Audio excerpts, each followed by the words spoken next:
मो प्राध्यापक राजकिशोर साहू, अध्यक्ष नाचणी महाविद्यालय। कौन कहबे आज साहित्य संग्रह ओडिशा दिवस पालन उत्कल दिवस पालन एक दृढ़ परंपरा। ये आम ओडिया जातिर अस्मिता एवं स्वाभिमान परिचय। बाणपुर तो बहुदिन धरी संस्कृति सह निबिड़ भाव में जड़ित एवं ये जो सिंदूर कला परिषद सिंदूर साहित्य संसद आज यहाँ पालन करुच्ची, ये निश्चित भाव में बाणपुर अंचल गर्व गौरवर विषय। आज साहित्य संग्रह मुख्य गोलक ये अवसर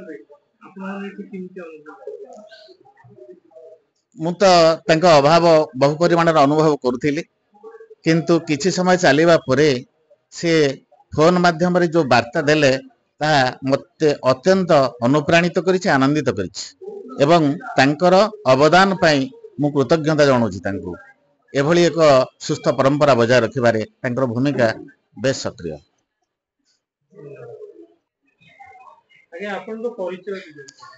मो ना प्रहलाद बेहरा, आमर निज घर हूँ लंगलेश्वर गंजाम।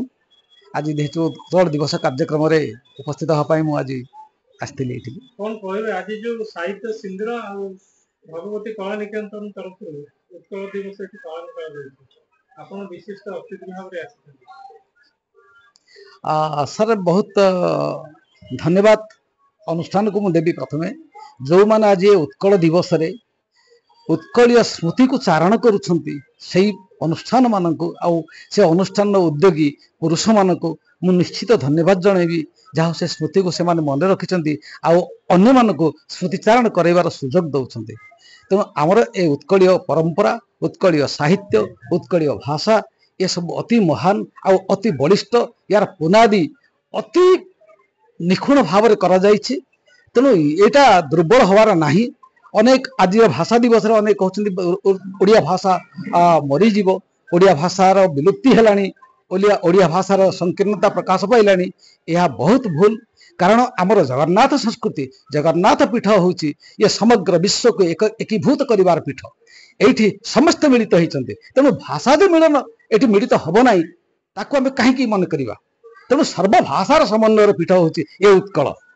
तेणु जाहो आज स्मृति दिवस पाई आपण मान को बहुत बहुत धन्यवाद, अनुष्ठान को धन्यवाद एवं समग्र ओडिया समग्र पृथ्वी जोटी ओडिया अच्छा ओडिया भाई भौणी मान अनेक अनेक शुभेच्छा अभिनंदन। मो ना त्रिलोचन बारिक, माँ भगवती कला निकेतन डायरेक्टर।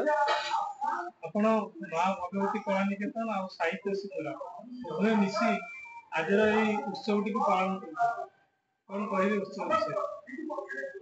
आमर चेष्टा थिला जे एठिकार साहित्य कविकार एवं अन्यान्य समाजसेवी माने एठार उपस्थित रही ए उत्कल दिवस केमती सुंदर भाव पालन करा जाय परिबो आमर ए बाणापुर माटी रे एवं ए शुभमंगल कल्याण मंडप रे ताहा आज सफल होईची एवं भगवती कला निकेतन रो कुनी कुनी पिला माने सेमान तांकर नृत्य परिवेषण करछंती एवं आमर जो कविकार माने आछंती दूररू एवं सम्मानित अतिथि माने आछंती सेमाने बहुत सुंदर भाव रे सेमाने वक्तव्य देले एवं पिला मानको आशीर्वाद कले एवं बाणपुर माटी रे एभली आउ थरे पुनश्च प्रोग्राम हो ए मंचस्थ करा जाऊ एवं बार बार ए ओडिया सम्मेलन करा जाऊ एवं ओडिया जाति प्रति ओडिया भाव केमिति हबो सेमाने मध्ये वक्तव्य देले अति सुंदर भाव रे हमर ए मंच परिचालित हला।